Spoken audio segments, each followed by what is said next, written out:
Ya, usai kemarin sempat ditunda untuk proses pencariannya karena visibilitas, hari ini proses pencarian ke-10 korban yang dinyatakan hilang ini masih terus berlanjut, di mana untuk hari ini ada sekitar puluhan tim gabungan yang melakukan proses pencarian korban hilang. Adapun untuk proses pencariannya tadi dimulai sekitar pada pukul 7 pagi waktu Indonesia bagian Barat. Lantas bagaimana proses dari evakuasi para korban longsor dan juga apa saja kendalanya, kita saat ini telah bersama dengan Kabid Humas Polda Jawa Barat.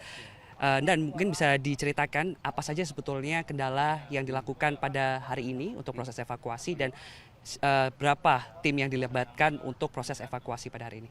Baik, jadi kami sampaikan kepada teman-teman bahwa untuk evakuasi ini kesulitannya adalah medan ya. Medan daripada sirtu ya, pasir dan batu. Karena dengan adanya bahan material sirtu ini kita tidak bisa langsung orang untuk terjun langsung, tetapi kita menggunakan alat.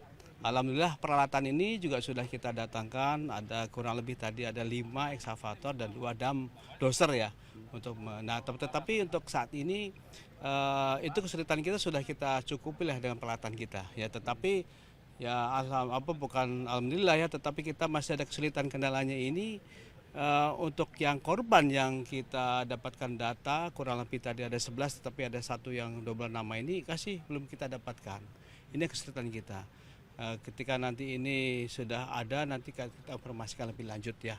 Dan ketika nanti ini doser sudah mendapatkan ada titik-titik terang yang kemungkinan itu ada dump truck maupun juga eskavator yang tertimbun ini sudah terlihat, nanti akan kita turun langsung untuk teman-teman. Sedangkan untuk yang personel yang kita libatkan ini secara gabungan kita ada 400 ya, sudah cukup sih sebenarnya, tetapi tentu ada pengawasan di ring, ada hijau, ada kuning sama yang merah tadi itu, di mana ring-ring ini untuk membatasi ruang gerak orang-orang yang tidak berkepentingan ya. Dan kita doakan ya seluruh masyarakat agar korban yang saat ini kita duga masih di lokasi, masih tertimbun, segera kita dapatkan. Itu harapan kita. Bapak, untuk proses kemarin identifikasi 14 korban meninggal dunia, apakah ada kendala dan apa saja kendala yang dihadapi ketika proses identifikasi ke-14 korban meninggal dunia tersebut? Ya, terima kasih. Saya selaku Kabidokes Polda Jabar, DPI Komander Provinsi Jabar. Untuk hari pertama, alhamdulillah kondisi jenazah sebenarnya secara kondisi luka cukup parah, namun alhamdulillah dibantu dengan kondisi sidik jari yang cukup baik. Jadi tim Inavis dari Polres bisa melakukan identifikasi, kemudian kondisi jenazahnya belum terjadi pemusukan, ada tanda-tanda klinis atau medis dalam jenazah itu bisa kita kenalin, dan properti pun juga masih kita dapatkan dari jenazah. Jadi hari pertama alhamdulillah cukup kita tidak ada kendala. Dan bisa kita identifikasi 13 korban di rumah sakit Arji Winangun, dan 1 korban yang sebenarnya sebelumnya masih hidup dibawa ke sumber urip namun meninggal. Jadi ada 14 sudah kita bisa identifikasi dan sudah dikembalikan atau diserahkan kepada keluarga. Pak, ini kemarin kalau kita lihat prosesnya berarti sudah dikembalikan kepada keluarga dan ada pendampingan dari pihak kepolisian juga, Pak ya? Ya, betul. Jadi proses identifikasi saya selaku tim DVA bersama dengan dari pihak Inavis, kemudian RSUD, kemudian rekan-rekan instalasi forensik Rumah Sakit Arja Winangun, itu kita cukup ekstra secepat mungkin untuk melakukan identifikasi. Kemudian malam itu juga bersama Pak Kapolresta dan Pak Direktur dan tim yang lain kita serahkan pada keluarga, dan saat penyerahannya adalah kita dengan sediakan ambulan dan dikawal 91 anggota polisi maupun polsek ke rumah dukanya. Semua ke 13 atau 14 jenazah diantar ke rumah duka. Menggunakan postmortem dan juga antemortem. Betul. Ya, Pak? Jadi kita dalam rekonsiliasi ataupun dalam identifikasi adalah mencocokkan data postmortem, data kondisi jenazah, dan antemortem adalah data kondisi korban sebelum meninggal yang kita dapatkan dari keluarga, dan alhamdulillah sangat membantu. Baik. Dari Basarnas sendiri, Pak, bagaimana melihat kondisi saat ini? Apa kendala yang dihadapi? Apakah juga faktor rawan ini terjadinya kembali longsor ini menjadi salah satu faktor penghambat? Ya, jadi terkait dengan tantangan yang kami hadapi, kita masih melihat di belakang posisi masih menggantung seperti itu yang di atas. Kemudian kita juga sangat berhati-hati ketika melakukan pengurukan material, karena kalau tidak hati-hati yang di atas bisa turun ke bawah, bisa ambrol ya. Itulah tantangan kami di lapangan. Karena memang yang paling efektif adalah alat berat yang bekerja.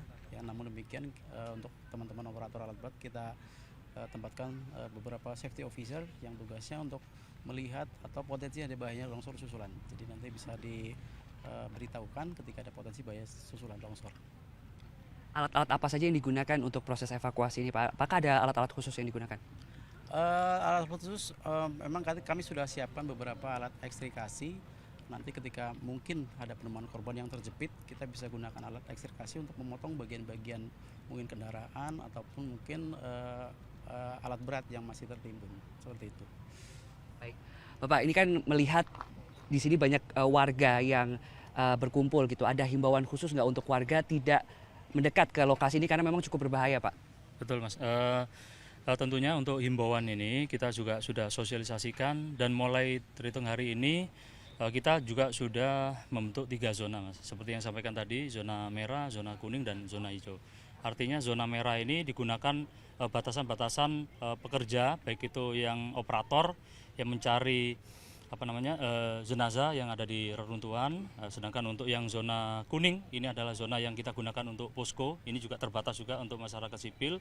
Sedangkan zona hijau itu adalah batasan yang mungkin masyarakat bisa melihat dari jarak jauh. Tentunya mengingat keselamatan kerja, Mas, kita juga termasuk juga masyarakat di sini harapannya tidak boleh mendekat ya. Karena kita mengingat kemarin itu ada longsoran sejumlah 3 kali semalam pada saat malam. Pada saat siang ini, saat ini alhamdulillah tidak ada longsoran, namun pada saat semuanya alat-alat sudah turun ke bawah, tidak ada yang kerja, ada longsoran sejumlah 3 kali. Ya, ini yang kita khawatirkan manakala ada longsoran susulan demikian. Ini kan sudah ditetapkan sebagai tanggap darurat bencana nih. Ini akan dilakukan sampai kapan, Pak? Apakah sampai nantinya para korban hilang ini ditemukan atau ada batasan waktunya? Sementara ini sesuai dengan SK Bupati, kami ditunjuk sebagai IC Commander. Ini tugaskan kurang lebih tanggap darurat bencana ini kurang lebih 7 hari. Nah, namun untuk proses dan pencarian tentunya akan kita lihat situasi, dan kita juga dengan pihak-pihak terkait akan selalu berkoordinasi dan berkomunikasi sampai kita semaksimal mungkin mengupayakan sampai dengan korban ini atau pencarian korban ini ditemukan.